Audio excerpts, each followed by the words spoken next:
Hey guys, and welcome back to my YouTube channel.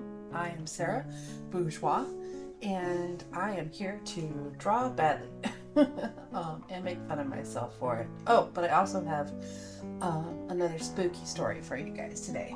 So today's drawing is a scarecrow, keeping in the Halloween spirit. I decided to try and draw a scarecrow.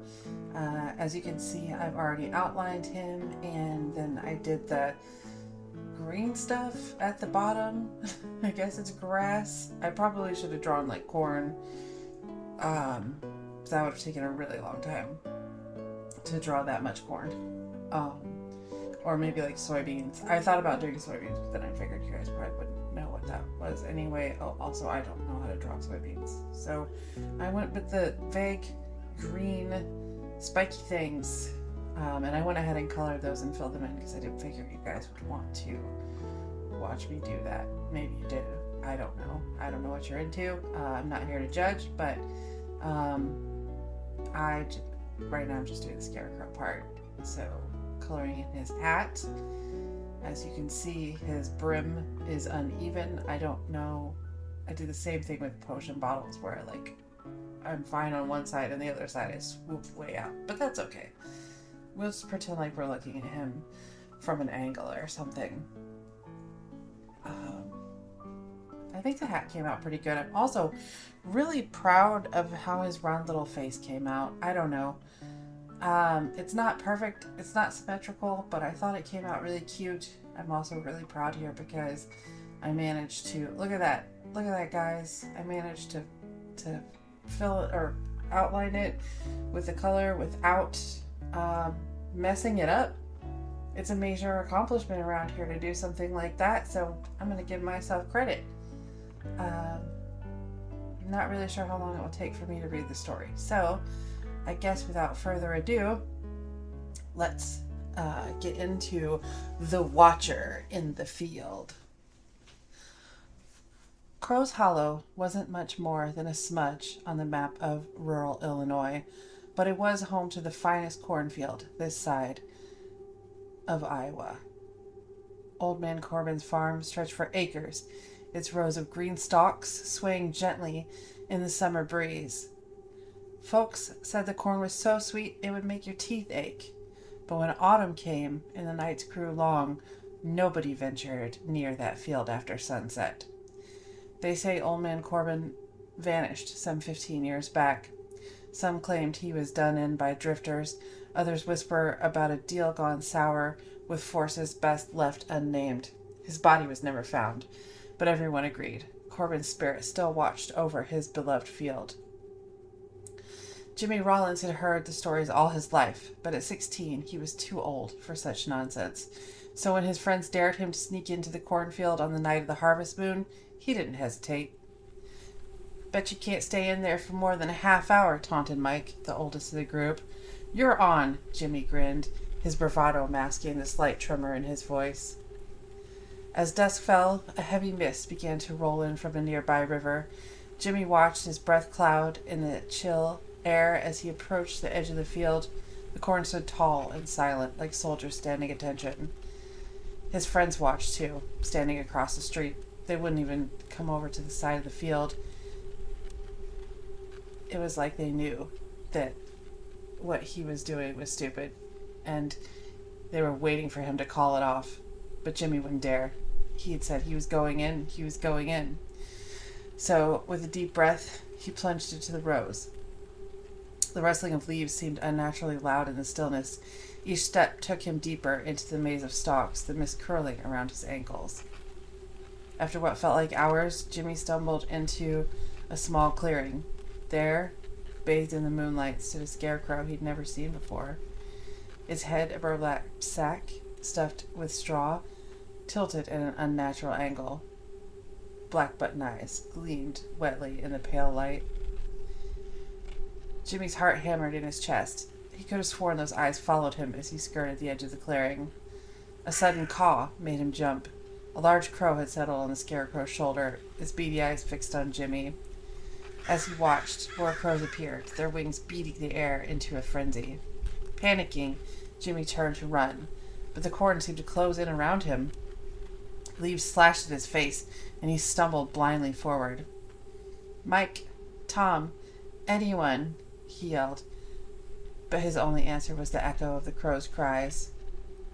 He burst into another clearing and skidded to a stop. The scarecrow stood before him again, but this time its arms were outstretched towards him. Stuffed straw fingers reached for him as the burlap mouth split into a horrifying grin. "Welcome, boy," it said, its voice like dry corn husks scraping together. "I've been waiting for some new help in my field." Jimmy tried to scream, but no sound came out. He felt the corn wrapping around his legs, holding him in place as the scarecrow came down from his mount and shuffled forward. "Old Man Corbin always said this field needed more scarecrows," it chuckled, the sound like kernels rattling in a dry gourd. The next morning, Mike and Tom were found wandering the roads around Crow's Hollow, babbling about crows and cornfields. Of Jimmy, there was no sign. But folks passing by Old Man Corbin's field say there's a new scarecrow now, one with eyes that seem to follow you as you drive past. And if the wind is right, you might just hear the faint sound of a young voice calling for help among the rustling stalks. In Crow's Hollow, they don't dare children anymore. And when the mist rolls in and the crows gather, everyone makes sure they're safe indoors before the sun sets. Because in that cornfield, something is always watching, waiting for the next foolish soul to wander too close to the watcher in the field. What do you guys think? Stumbled a little bit there while I was telling it, but I was so into it, we're just going to go with it. Just like when we're coloring our scarecrow's jeans, his little overalls. We're just going to go with it. Although I don't think these came out too badly. Texture was pretty good. Shading was pretty good. Then I decided to put a pocket on them here because there was a pocket on overalls, right, you guys? Act like I've never seen them before, but pretty sure there's a pocket on the front of overalls.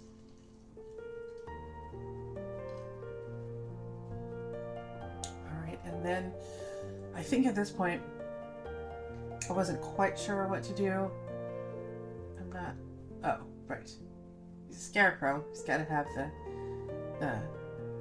the straw coming out of him that he's stuffed with. Like in the story.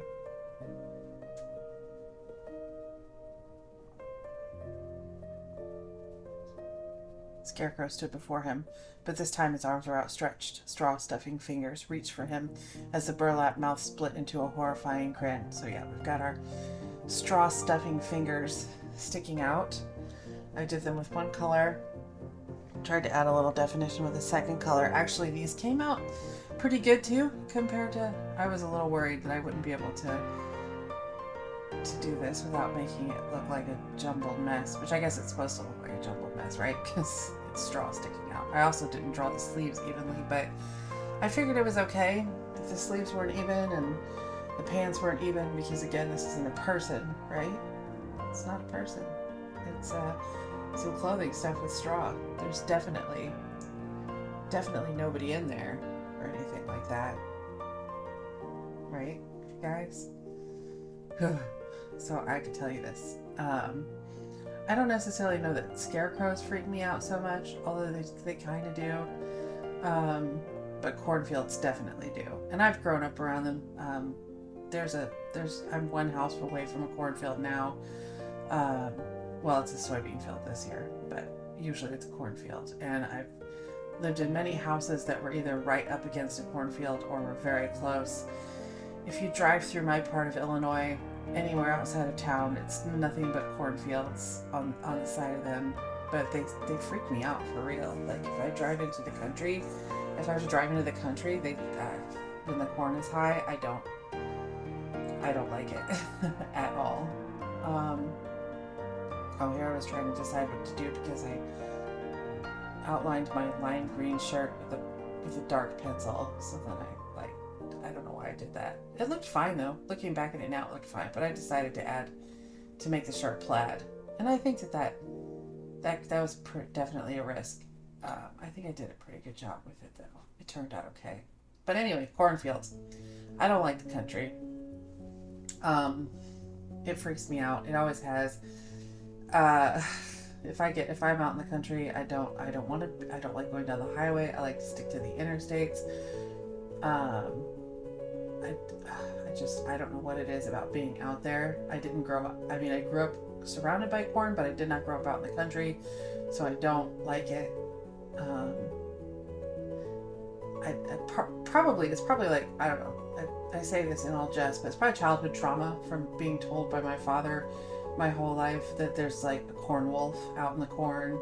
And I don't know if you guys have ever heard of such things, but if you look up, like, there's such things, crop spirits, and they're basically demonic spirits that live out in fields. And one of them is a corn wolf, a demonic wolf that lives out in the fields that comes out to devour children. So I think that possibly having grown up being told such wholesome stories might have a little bit to do with anyway, that's enough about that. Here's the face.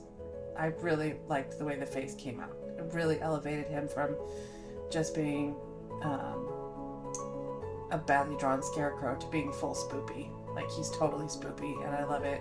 Oh, and then some of my little like kindergarten crows that I drew. But there you have it, guys. I hope you enjoyed this video. Have a good day. Bye.